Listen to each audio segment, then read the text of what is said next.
अस्सलाम वालेकुम।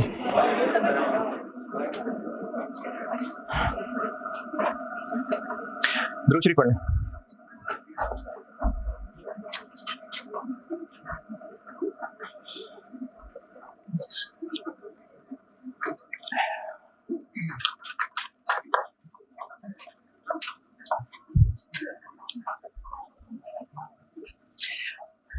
लिस्ट एक बना रहे थे और वो खर्चे जो कॉस्ट का हिस्सा नहीं बनाने, और लास्ट उसमें क्या लिखा था? हाँ, एबनॉर्मल कॉस्ट। ठीक है, अब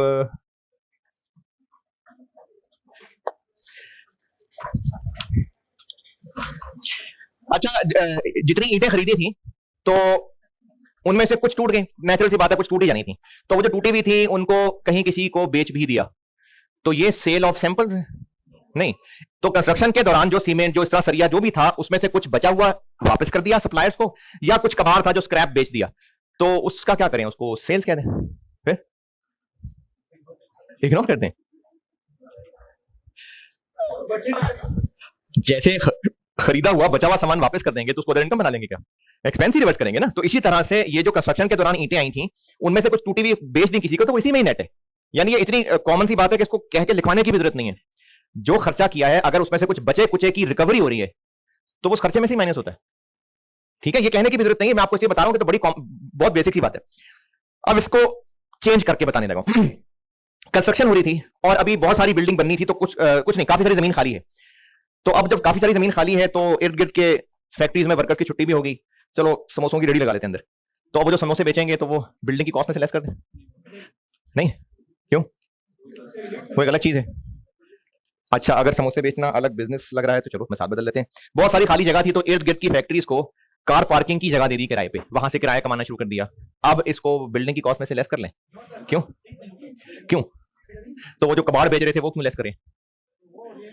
वो उसी सीमेंट बजरी के खर्चे में से कुछ बचा हुआ वापस कर दिया, तो वो तो नेट करना ठीक है। ये तो बिजनेस को जहां मौका मिला और उसने उस मौके से कुछ कमा लिया, इंसिडेंटल इनकम्स कह देते हैं, इनको नहीं लेस कर देना। फॉर एग्जांपल कार पार्क की इनकम, इसको लेस नहीं कर देना, क्योंकि ये उस बिल्डिंग कंस्ट्रक्शन से रिलेटेड चीज ही नहीं है। ये तो मौका मिला था तो उन्होंने मौका मिला के कमा लिया कुछ, तो ये अदर इनकम है, इसको नहीं लेस कर देना बिल्डिंग की कॉस्ट से।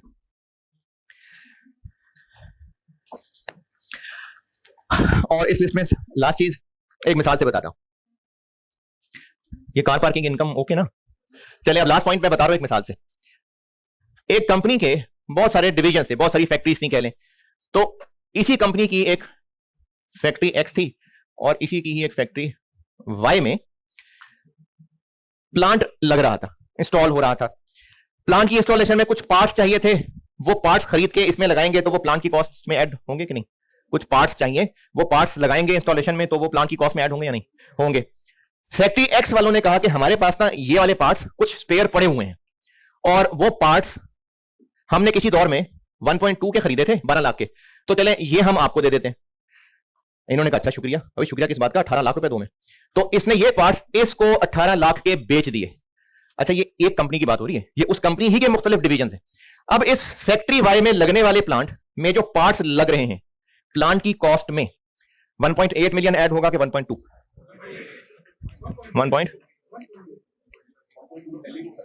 खर्च कर चुके हैं 1.2 से। हाँ हाँ ठीक है, तो 1.2 के 1.8? 0.6। अच्छा हाँ जी 1.8। अच्छा, जिनको लगता है 1.8 तो क्यों? किसी को नहीं लगता? नहीं, 1.8 किसी को नहीं लगता, थोड़ा थोड़ा लगता होगा, लग रहा है ना? क्यों? क्योंकि ये 1.8 ही इन लोगों को पे कर रहे हैं, लेकिन आईएस जो होता है ना फाइनेंशियल अकाउंटिंग के लिए, वो मुख्तलिफ डिपार्टमेंट्स में नहीं लगता है, वो तो पूरी कंपनी की फाइनेंशियल स्टेटमेंट्स पे लगता है। तो इस कंपनी को ये पार्ट्स 18 लाख के कॉस्ट कर रहे हैं, नहीं 12 के कॉस्ट कर रहे हैं। इसने अगर इसको 18 लाख दिए भी हैं तो वो एक कंपनी के अंदर एक जेब से निकल के दूसरी जेब में चलेंगे, तो कंपनी पॉइंट ऑफ व्यू से तो 18 लाख है ही कुछ नहीं। तो ये जो बीच में इन्होंने 6 लाख का प्रॉफिट रखा है ना, इसको कहते हैं इंटर डिपार्टमेंटल प्रॉफिट।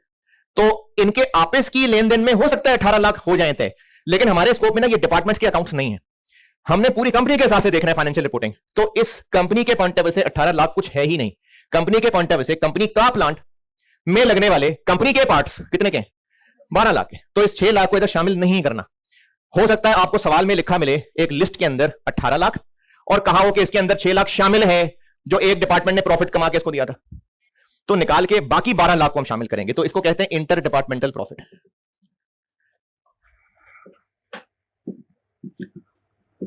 तो ये इंटर डिपार्टमेंटल प्रॉफिट आप अंग्रेजी जरूर लिखें, लेकिन साथ वो मिसाल नोट करके और अपने अल्फाज में कुछ लिख भी लेना।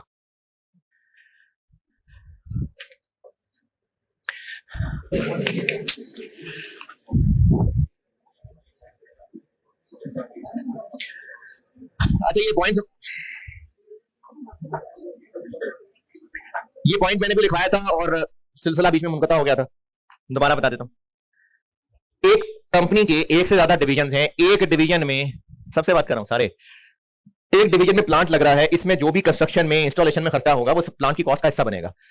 अगर ये पार्ट्स कुछ होंगे, कोई फिल्टर चाहिए होंगे, हो सकता है कोई पार्ट्स चाहिए होंगे, तो ये पार्ट्स बाहर से भी खरीद सकते थे।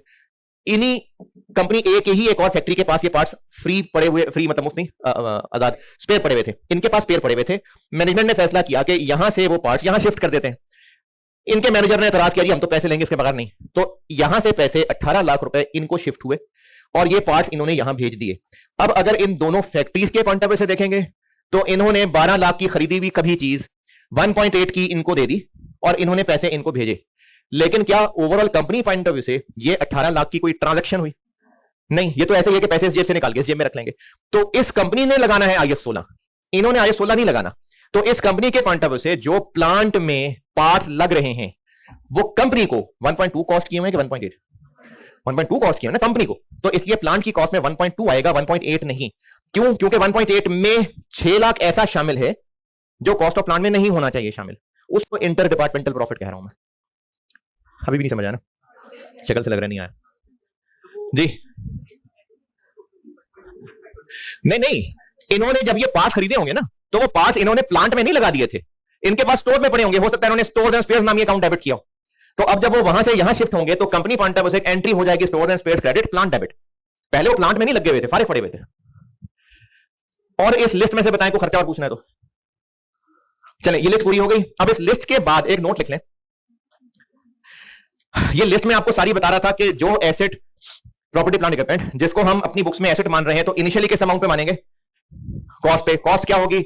वर्किंग कंडीशन में लाने तक का सारा खर्चा। अब वो क्या क्या होगा उसके लिए आपको लिस्ट लिखवा दी, किनको शामिल करना है किनको नहीं करना है बता दिया। कॉन्सेप्ट मेन क्या था कि वर्किंग कंडीशन लाने तक जो जरूरी खर्चा होगा वो ऐड होगा। मिसालों के लिए लिस्ट बना के दे दी। अब ये लिस्ट पूरी कर दी मैंने, उसके नीचे एक पॉइंट लिख लें, पहले समझ लें। एक सप्लायर से प्लांट खरीदा और सप्लायर ने कहा कि ये प्लांट ना, ये तो 20 मिलियन का है, सबको हम इतने का बेचते हैं। ये उसकी प्राइस सप्लायर ने हमें बताई। हमने कहा कि भाई पैसे नहीं है तो साल बाद दे दें पैसे। उसने कहा कोई मसला नहीं शहजादी, तेरा अपना बिजनेस है, बस देने तुमने 24 मिलियन है। तो अब ये हमसे 24 मिलियन क्यों ले रहा है? वो तो 20 मिलियन था, क्योंकि हम उसे एक एडिशनल टाइम ले रहे हैं। तो ऑफिशियली हमें यह प्लांट कितने का मिल रहा है? 24। लेकिन ये 24 सिर्फ प्लांट की कीमत नहीं है, इसमें 4 मिलियन इस एडिशनल टाइम की कीमत है। और अकाउंटिंग की जबान में जो टाइम की कीमत होती है उसको इंटरेस्ट कहते हैं। तो अब इसमें लिखें अंग्रेजी, लिस्ट खत्म, बस लिस्ट के नीचे एक नोट लिख लें। If payment of purchase price, if payment of purchase price, if payment of purchase price is deferred, deferred यानी इसको डिले करना, is deferred beyond normal credit terms, beyond normal credit terms, इसका मतलब होता है जो नॉर्मल ट्रांजैक्शन चल रही है उनसे ज्यादा उधार किया है, नॉर्मल से ज्यादा, beyond normal credit terms, and a higher price is charged, and a higher price is charged। अंग्रेजी रिपीट कर रहा हूं, if payment of purchase price is deferred beyond normal credit terms and a higher price is charged, then हम इस मिसाल में plant की cost में कितना शामिल करेंगे? 20। और ये जो एडिशनल चार्ज है ये इंटरेस्ट कहलाएगा। बजाय यहाँ कोई लोन तो नहीं लिया हमने, तो जहां टाइम की कीमत लगती है ना वो अकाउंटिंग में वो इंटरेस्ट एक्सपेंस होता है। तो देन के बाद लिखें, then the cash equivalent price, cash equivalent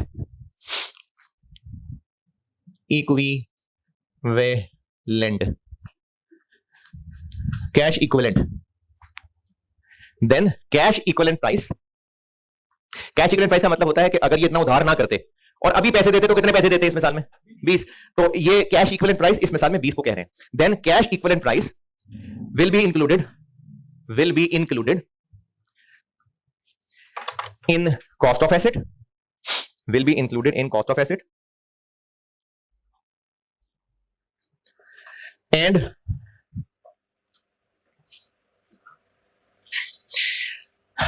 the excess amount, यानी इस मिसाल में किसकी बात हो रही है, 4 मिलियन की, and the excess amount will be recognized, will be recognized, will be recognized as interest over the period.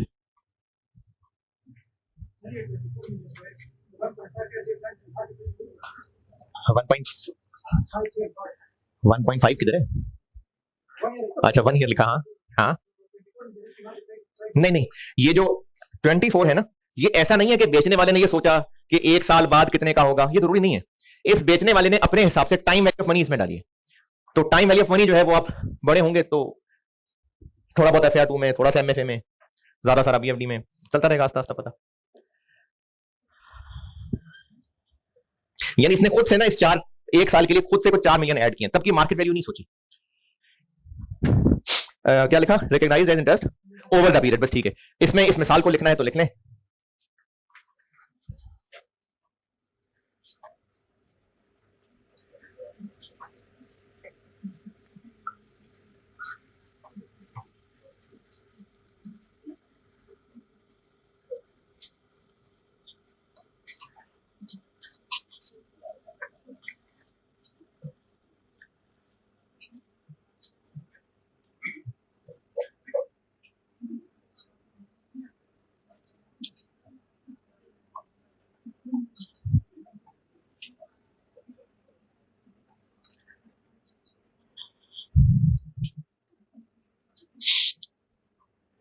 ठीक है जी, नोटेड मिसाल।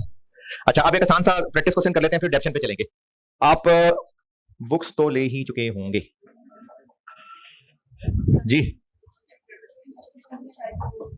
पिछली वाली एग्जांपल भी 6 लाख कहां से आएगा, क्या मतलब कहां से आएगा? अकाउंटिंग जो फाइनेंशियल अकाउंटिंग है ना, वो पूरे कंपनी के पॉइंट ऑफ व्यू से होती है। तो इस फैक्ट्री से 18 लाख चल के उस फैक्ट्री में चला गया, तो कंपनी क्या अकाउंटिंग करे इसकी? जी जी ऐसे ही है। 6 लाख हवाई है ना, वो हुआ ही कुछ नहीं कंपनी पॉइंट ऑफ व्यू से। कंपनी पॉइंट ऑफ व्यू से 6 लाख कुछ है ही नहीं, कुछ होगा तो एंट्री करेंगे ना, कुछ ट्रांजेक्शन होगी तो एंट्री करेंगे। कंपनी पॉइंट ऑफ व्यू से ये 6 लाख कुछ एग्जिस्ट ही नहीं करती चीज। किताब में पहुंच जाए कहीं ना कहीं किताब तक, जिनके पास नहीं है वो हमसायों की मदद ले लें। इसमें प्रोबेबली पेज 35 होगा, पेज 35, 12th एडिशन है तो भी, 11th एडिशन है तो भी शायद पेज 35 ही होगा। एक अमार के नाम का सवाल होगा, मिल गया? अच्छा इसका मतलब नहीं, मुझे पेज याद है, सुबह वाली क्लास में देख लिया था। पेज 35 पे अमार के नाम का सवाल है, जिनके पास नहीं है वो सवाल के साथ सेल्फियां ले लें, लेकिन पहुंच जाए सवालों तक।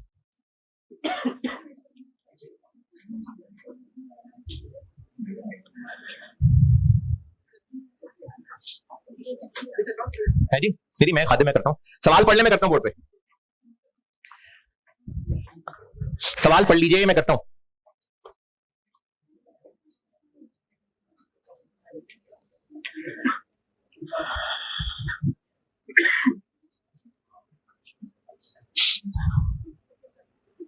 सवाल तक पहुंच गए तो पढ़ लें।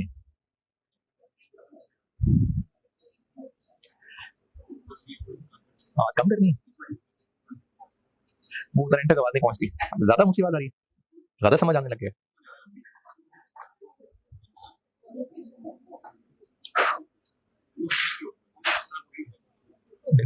चाहे वहां से कम करूं चाहे यहां से कम करूं, आवाज तो आवाज ही है ना।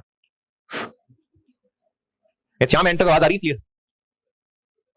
अभी भी मसला है, ठीक है ना?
आपकी फारिग शक्लों से लग रहा है कि सवाल पढ़ के फारिग हो गए आप।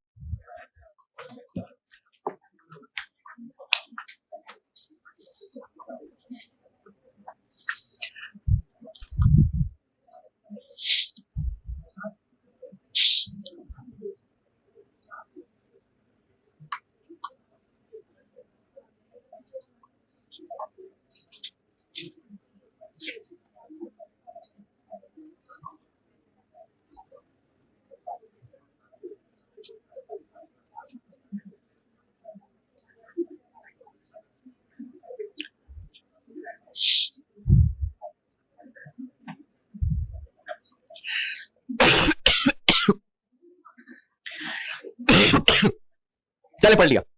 रिक्वायरमेंट में पहला पॉइंट कॉस्ट ऑफ प्लांट। ये स्प्रिंग 13 का सवाल था, कॉस्ट ऑफ प्लांट। तो प्लांट की टोटल कॉस्ट निकालनी है तो इतने सारे खर्चे दिए हैं, यानी सबको ऐड करना है।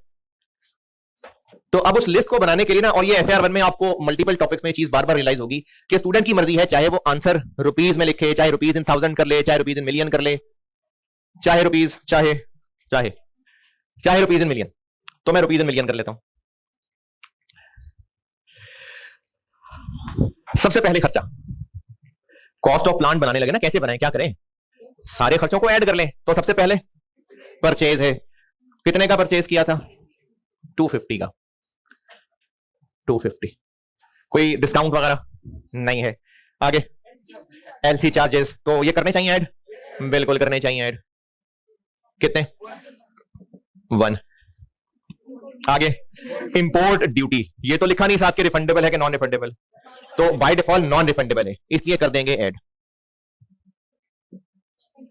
25। आगे सेल्स टैक्स है, लेकिन सेल्स टैक्स के साथ लिखा हुआ है कि ये रिकवरेबल है।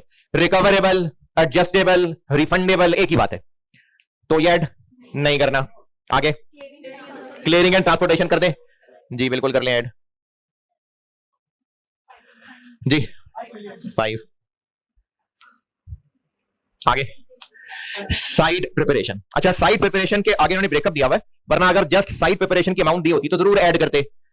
ब्रेकअप दिया हुआ है, क्या क्या है, कंसल्टेंट के पैसे हैं, कोई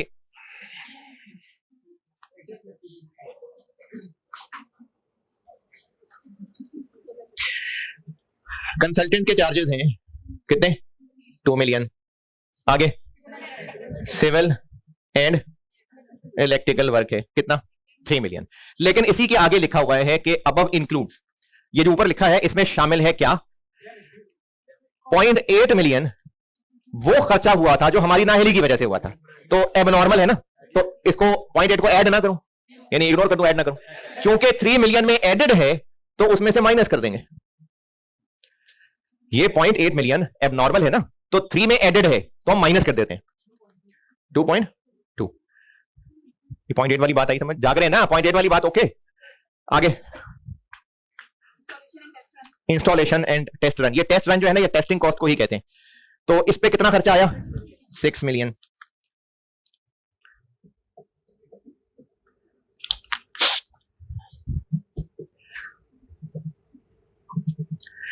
और इसके नतीजे में जो सैंपल बने वो कितने के बिके, तो इसमें से माइनस कर दूं, नहीं करना माइनस, तो ये 6 ही आएगा। अच्छा कुछ अगर कहीं किसी पुरानी किताब में पुराना सवाल किसी के पास हो ना, तो उसमें माइनस होता था पहले, ये बाद में IAS में चेंजेस हुई थी, इसलिए नहीं करना माइनस। क्या जी, हाँ वो अपडेट होनी है अभी, इसलिए इसके आंसर में पीछे माइनस किया हुआ वो सही नहीं है। आगे इंस्टॉलेशन से आगे चलें। अच्छा अब यहां तक पहुंच जाए, ये पॉइंट जरा थोड़ा ज्यादा समझाने वाला है, यहां तक पहले पहुंच जाए, जो स्लो स्लो आ रहे हैं यहां तक पहुंचे, फिर ये पॉइंट समझाता हूं।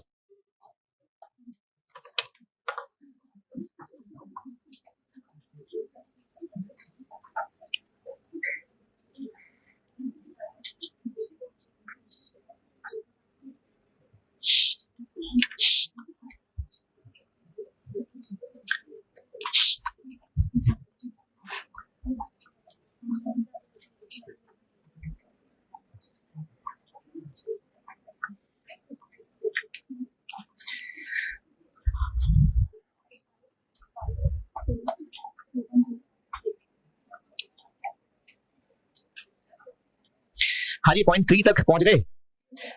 0.3 तक कोई अंग्रेजी में कोई मसला, कोई सेंटेंस ना समझ आ रहा हो, पूछना है तो पूछिए। 0.3 तक ओके।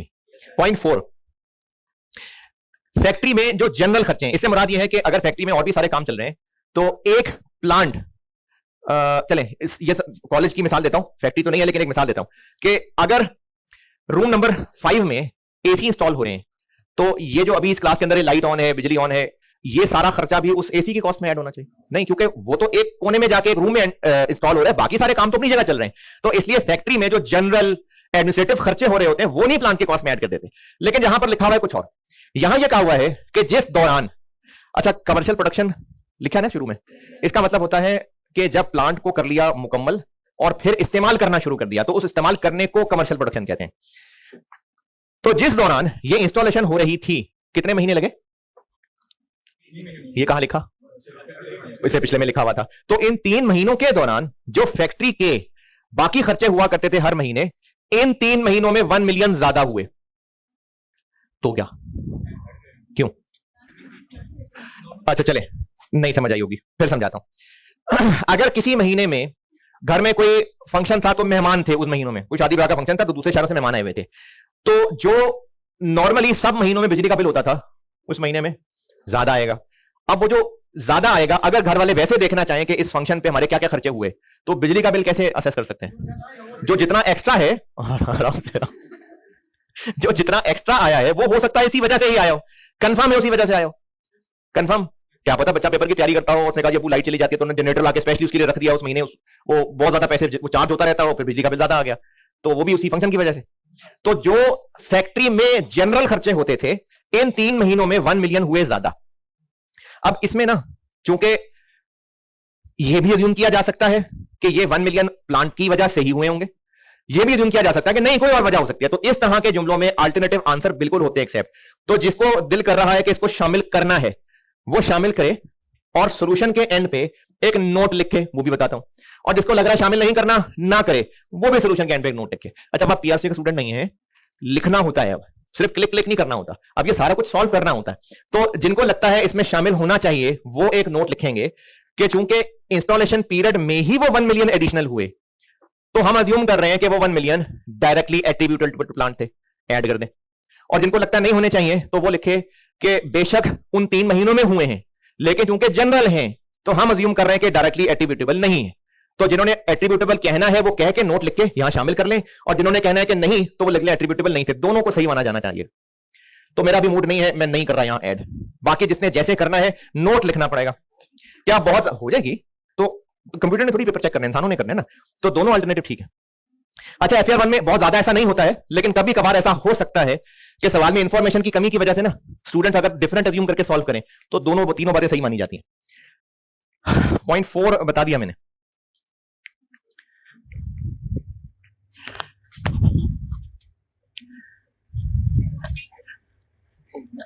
अगर वो जो जनरल एक्स्ट्रा 1 मिलियन है, अगर उसको इस लिस्ट में लिखना है ना, तो ये सॉल्यूशन खत्म होने के नीचे एक नोट लिखेंगे कि हम अज्यूम कर रहे हैं कि वो हैं तो बेशक जनरल, लेकिन चूंकि इंस्टॉलेशन के दौरान हुए हैं तो हम अज्यूम कर रहे हैं कि वो डायरेक्टली एट्रीब्यूटेबल टू प्लांट है, इसलिए ऐड कर रहे हैं।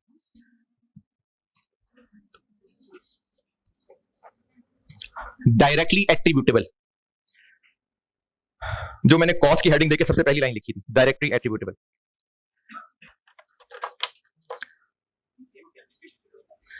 जनरल एंड एडमिनिस्ट्रेटिव, हाँ एक जैसे ही है।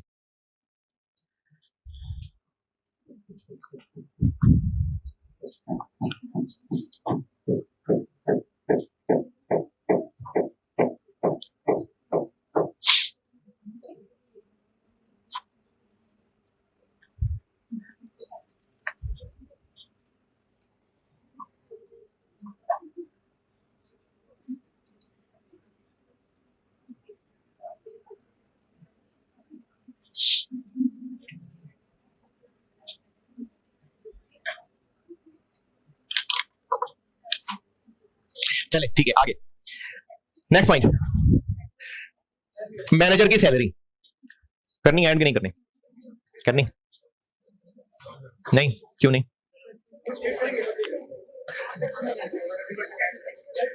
अच्छा 30% करेंगे, चलें कैलकुलेट करके मैं लिख दूं पहले फिर करता हूं बात। कितनी सैलरी है इसकी? 250,000 पर मंथ, और टोटल इंस्टॉलेशन टेस्टिंग में टाइम लगा 3 महीने, लेकिन इसको और भी जिंदगी में काम होते थे, तो ये अपने टाइम में से 30% यहां लगा रहा था। क्या बना? 2.25, 2,25,000 रुपए। तो अगर हम मिलियन में सॉल्व कर रहे हैं तो 0.23।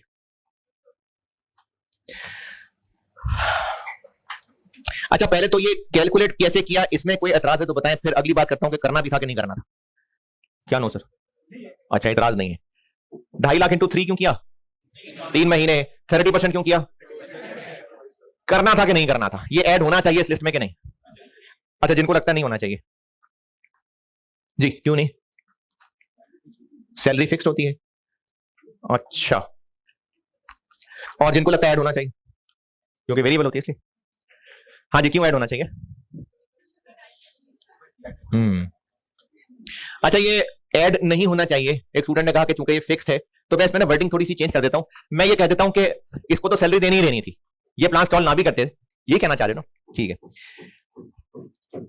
अगर कोई वर्कर नहीं, अगर ये मैनेजर, चूंकि फैक्ट्री का मैनेजर है, वैसे ही चलते फिरते फैक्ट्री के तो सारे काम सुपरवाइज करता होगा। अब वो कभी सुबह, कभी दोपहर, कभी ज्यादा देर, कभी कम देर, चलते फिरते आते जाते अगर इस फैक्ट्री का काम देखना शुरू कर दे, तो वो तो फैक्ट्री का मैनेजर है, ये तो उसने करना ही था।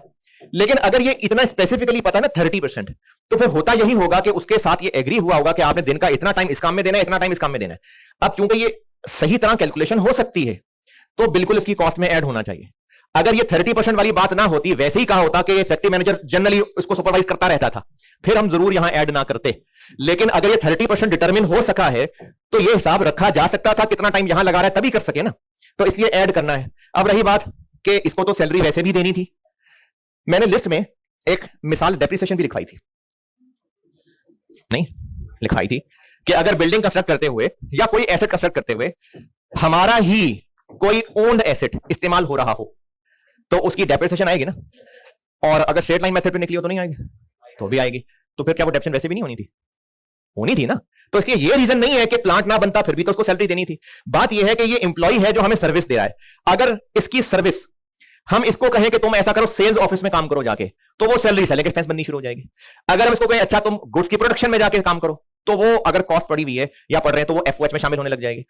तो डिपेंड करता है कि सर्विस देने वाला में सर्विस किस बात की दे रहा है। तो क्योंकि उसके साथ ये तय किया था कि तुम प्लांट की कंस्ट्रक्शन देखो, तो इसलिए उसकी सैलरी प्लांट में डेबिट होने लग जाएगी। तो ये सारी जो बात बता रहा हूं ये इसकी वजह से।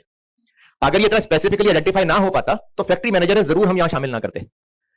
और अगर वो वर्कर्स जो हैं ही प्लांट इंस्टॉलेशन की दिहाड़ियों पे, उनकी वेजेस होती, तो वो तो ऐड करते ही करते ना, वो तो लाए ही लोग उनको प्लांट के लिए। तो ये 30% की वजह से स्पेसिफिकली आइडेंटिफाई हो गया, इसलिए यहां ऐड हो जाएगा। आगे स्टाफ ट्रेनिंग नहीं होगी ऐड। आगे तो इसकी रेजल्ट वैल्यू दी वो भी ऐड कर दूं, कितना हो गया? 291.43। ये हुई प्लांट की कॉस्ट। चले कॉस्ट की कैलकुलेशन, कॉस्ट की बहुत है, आगे भी सवालों में होता ही रहेगा। कॉस्ट की हेडिंग दी थी मैंने, वो बात पूरी हो गई। अब हम कुछ दिन इस पे डेप्रिसिएशन डेप्शन खेलेंगे। डेप्रिसिएशन पे आते हैं। ये आपने बहुत सारी पढ़ी हुई है, तो जितनी पढ़ी हुई है उसको रिवाइज भी करवाऊंगा, लेकिन उतना उतना टाइम नहीं लगेगा जितना पहले लगता था। ज्यादा टाइम में नई चीजों पे लगाऊंगा। डेप्रिसिएशन आते हैं। इसकी कैलकुलेशन तो कराऊंगा इंशाल्लाह कल, अभी आपको सिर्फ इसका डेबिट क्रेडिट बता रहा हूं। डेप्रिसिएशन की जरूरत या उसकी अकाउंटिंग कब की जाएगी, कब करनी चाहिए? डेप्रिसिएशन होती क्या है? एक्सपेंस है जो हमने एसेट पे खर्चा किया था, मैचिंग कॉन्सेप्ट, उसको एक साल में एक्सपेंस बनाने की बजाय ओवर द लाइफ फैला रहे थे। वो जो एक साल का टुकड़ा है वो डेप्रिसिएशन है। तो अब उस एक साल के टुकड़े की, कौन सा साल, इस साल क्या बोल दिया मैंने, अकाउंटिंग ईयर, तो वो जो एक अकाउंटिंग ईयर में टुकड़ा एक्सपेंस चार्ज करना है, तो उसकी तो एंट्री भी करेंगे। कब करना है ये काम? साल के एंड पे। तो डेप्रिसिएशन की क्या एंट्री होगी? Accounting for depreciation for the period. हाँ जी, क्या एंट्री होती है? डेप्शन डेबिट और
एंट्री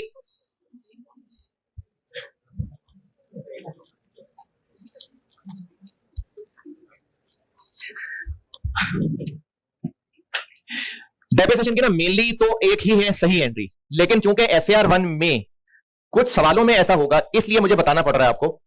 एक मैं कह देता हूं एंट्री इसकी, अगर एसेट अकाउंट इज मेंटेन्ड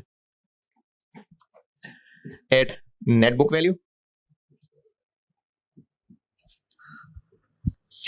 और अगर asset account is maintained eight,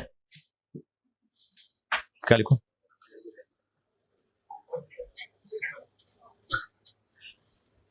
वो तो वही है, ये दोनों चीजें नहीं पढ़ी इंटर में। डेप्शन की एंट्री क्या होती है, डेप्रिसिएशन डेबिट और एक्यूमुलेटेड डेप्शन क्रेडिट। एसेट भी क्रेडिट पढ़ा है कभी कि नहीं, एक्यूमुलेटेड ही पढ़ा है, प्लांट क्रेडिट भी पढ़ा है, ये कहां पढ़ा है एक्यूमुलेटेड डेबिट और प्लांट क्रेडिट, किस चीज की एंट्री है ये? ना ना ना ऐसे नहीं कहते। If asset account is maintained eight gross carrying amount, ये जो मैंने टर्म लिखी है ना ग्रॉस कैरिंग अमाउंट, ये कुछ ऐसे बात पता चलेगी जब मैं आपको डिस्क्लोजर्स या एसेट स्केड्यूल पढ़ाऊंगा, ये तब पता चलेगी। अभी आप ग्रॉस कैरिंग अमाउंट का मतलब सिर्फ फिलहाल याद कर लें कॉस्ट, या जब हम रिवैल्यूएशन मॉडल पढ़ लेंगे तो रिवैल्यूड अमाउंट, ये मतलब है ग्रॉस कैरिंग अमाउंट का। ग्रॉस कैरिंग अमाउंट क्या होती है ये जब एसेट स्केड्यूल आगे चल के पढ़ाऊंगा तब बताऊंगा। अभी चूंकि रिवैल्यूड अमाउंट भी नहीं पढ़ाया तो अभी आप ये याद रख सकते हैं कि डेप्रिसिएशन की एंट्री बताने लगा हूं, अगर asset account is maintained at net book value तो एंट्री क्या, और अगर asset account is maintained at cost तो एंट्री क्या। इनको ये क्यों कहते हैं कि asset account is maintained at net book value या asset account is maintained at cost, ये मैं आपको जब वैल्यूज के साथ एक सादे से सवाल में टी अकाउंट बना के दिखाऊंगा ना फिर इनके मतलब समझा सकूंगा। अभी सिर्फ ये दो शाखें हैं। अगर ये वाला मामला हुआ तो डेप्रिसिएशन की एंट्री होती है डेप्रिसिएशन डेबिट और एसेट ही क्रेडिट, और अगर ये वाला मामला हो तो एंट्री होती है डेप्रिसिएशन डेबिट और एक्यूम्युलेटेड डेप्रिसिएशन क्रेडिट। पूरा नाम होता है accumulated depreciation and impairment loss, लेकिन चूंकि मैंने भी आपको इंपेयरमेंट पढ़ाना ही नहीं है IAS 16 में, इसलिए फिर इतना लंबा नाम लिख नहीं रहा, एक्यूमुलेटेड डेप्शन बस, वरना होता है एक्यूमुलेटेड डेप्शन एंड इंपेयरमेंट लॉस, ये एक अलग अकाउंट होता है। तो अभी फिलहाल बस एक्यूमुलेटेड डेप्शन, इन दोनों में से प्रेफर्ड यही है, ये वाली एंट्री। ये सिर्फ इसलिए बताइए क्योंकि FAR1 के ना कुछ सवाल इस तरह भी हुए हैं सॉल्व, इसलिए ये बताया, वरना ये सही नहीं है, सही है मतलब ऐसी गलत भी नहीं है, लेकिन प्रेफर्ड यही है।